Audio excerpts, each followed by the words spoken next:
Hi everybody, welcome to Tiny Tots NOLA. My name is Millie and I'm a speech language pathologist. I'm going to be bringing you some videos on how to do very easy, all age appropriate art activities so that you can practice communication skills with either your own kids or with your clients. So I'll be adding in some communication boards as well as giving you advice if your child or your student has their own personal communication device. These activities are appropriate for both elementary age as well as adults. So here we go. All right, our first activity is going to be our Star Spangled Banner hanging. All of these supplies came from Dollar Tree. So I'm going to show you right now what I have and tell you some different ways that you can use these objects. Okay, so the first thing we have is a star. It's a wooden star. It comes like this. It has a little hanger on it. We need to take the hanger off and we need to take the sticker off. We also have some red, white, and blue paints. We also have some sponge paint brushes and some circle sponge paint brushes. We also have some Mod Podge when you're finished.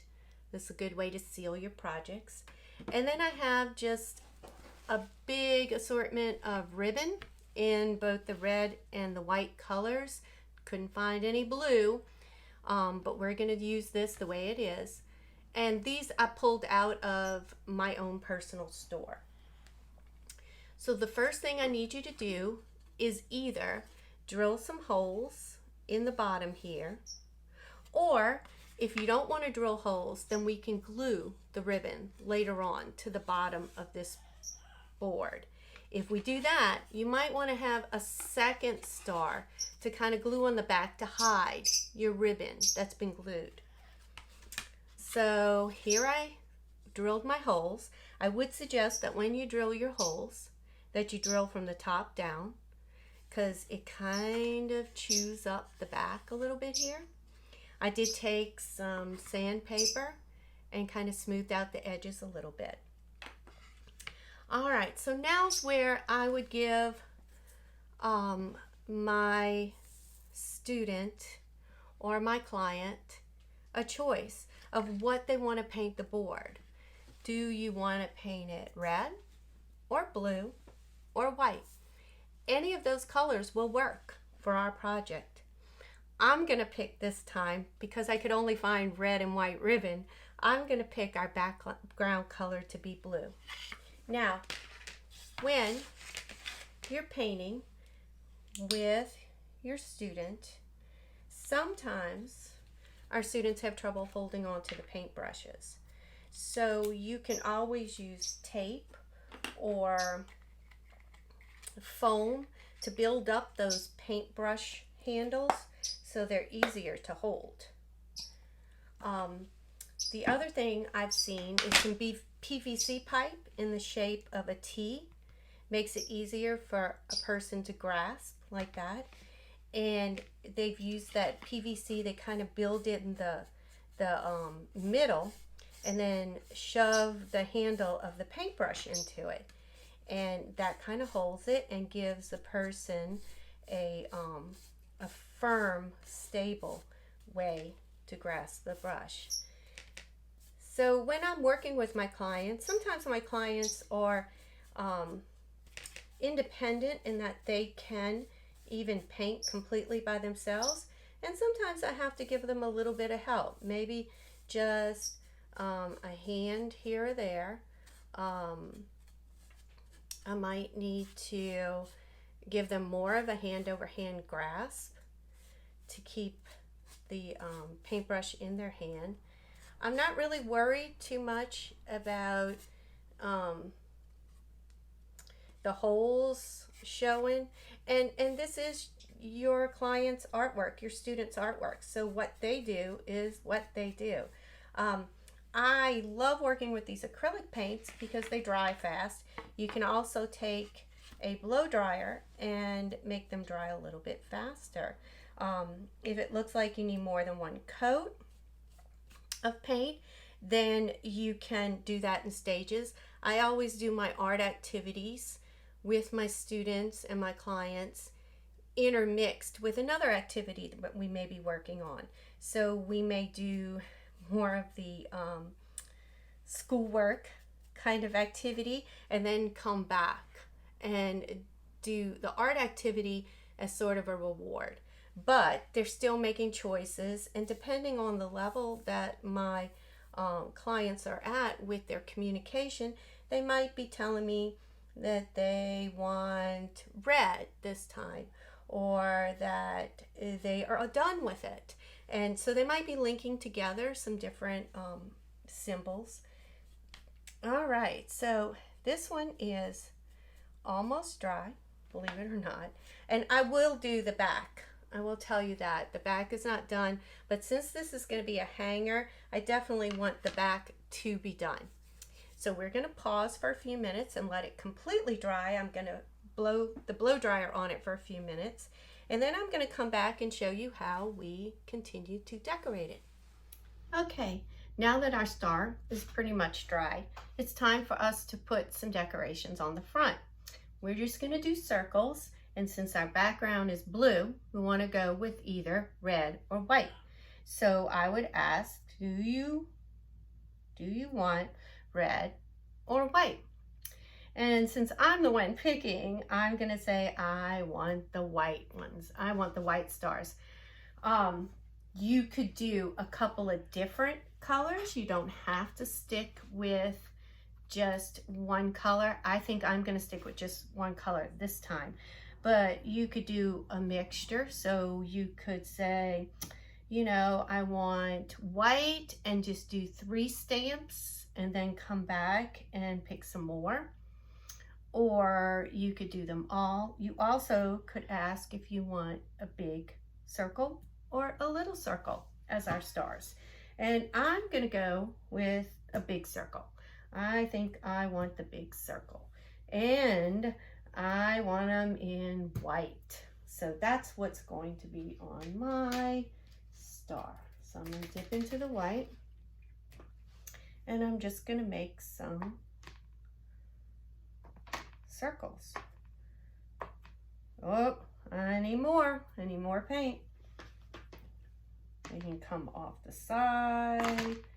They can be interspersed. That's it. Just some pretty white circles. All right, so now while that's drying, it's time for us to move on to the third step, and that's putting our ribbon on. So basically, I have 2 choices of ribbon. I have red ribbon and I have white ribbon. And I would ask my client or my student, what would you want first? Do you want red or you want white? And whatever color they pick, usually I just pull one out.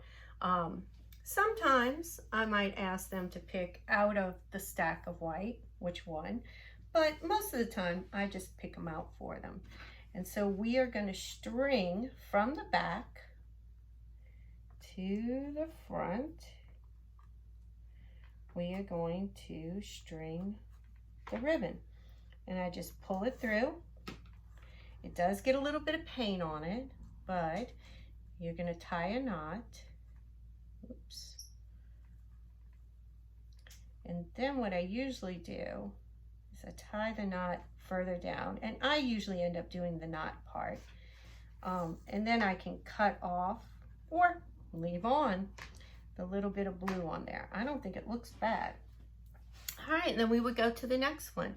We need more. We have more holes, so do you want red or white? And let's see, I don't know if I'll be able to get this through the hole because it's so thick. So let's see if I can. I'm gonna kind of give it a long angle there.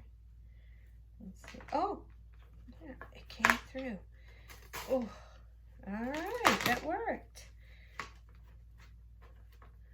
Quite messy. Oop, my white one came back through. Now, because I made the holes a little large so that I could get the ribbon through, you might need to go back and hot glue these knots in place so they don't come back out. And if you don't like the blue paint on the knot part, then pull it through, cut off your blue paint, and then make your knot. All right, so what's next? We need more. There's my more there. Do we need red or do we need white? And of course, I'm gonna alternate, so I'm gonna go with white. Now, I'm gonna finish this out, and then I'm gonna bring you back and show you what it looks like all done. Okay, we're back, and I'm done with my blue hands and everything. If you're doing this at home for a craft for yourself, I would definitely wait for everything to dry thoroughly in between steps. But when you're working with students and clients, you don't have that time. So sometimes you have to speed things up a little bit. So anyway, this is our finished project. Let's see. There's our beautiful blue star with all our streamers. Now, if you're doing this for yourself, you can definitely do multiple pieces of ribbon in each hole, so it gives it even a fuller look, but I honestly think this is pretty cool. You can hang this up. If it's gonna go outside at all, you definitely wanna put a coat of Mod Podge on it to protect it. These things don't last very long if the weather hits them. I like my blue and my white polka dots. I think they look really good.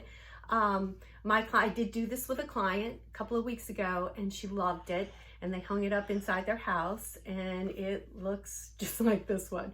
I would definitely come through with some hot glue to make sure that my streamers don't come out. If you glue your streamers on the back instead of drilling holes, then I think it would be a good idea if you came back with another painted piece and hot glued it over those strips just to give it a finished look. But really cute decoration. We got to use our core board with our fringe vocabulary. If you are doing this with a client that has a personal communication device, then I would look for the descriptors, the colors, and the sizes and use those. Also, I always end my sessions and I ask my client, did you like what we did today? And did you like it? Did you not like it? Just get their opinion at the end. Should we do more like this? Yes or no? So I always try and get their opinion at the end to make sure that they're participating. I also added like another little bow at the top. You could do a much fancier bow if this is something for you at home. And so all told, cost was $1 because it was just the star, the paint I had, the ribbon. The ribbon I did buy this multi-pack at Michael's, so that was like a couple of dollars. But I'm gonna have it for a bunch of activities. And I guess that's it. So if you like this, if you like these ideas, simple crafts, whether for yourself or to do therapy with somebody else, then please like my videos with my blue hands. Subscribe to my channel because I'm coming out with more. I have another patriotic themed video that'll be coming out in another day. And then after that, some other things that I've done with my clients that they really like. So comment in the bottom below and let me know how you would change this. What would you do to make it better? What would you do to make it different? What have you already done if you've done a star like this? All right, that's it. Thank you so much for crafting with me today. Come back and see us at Tiny Tots NOLA. Bye.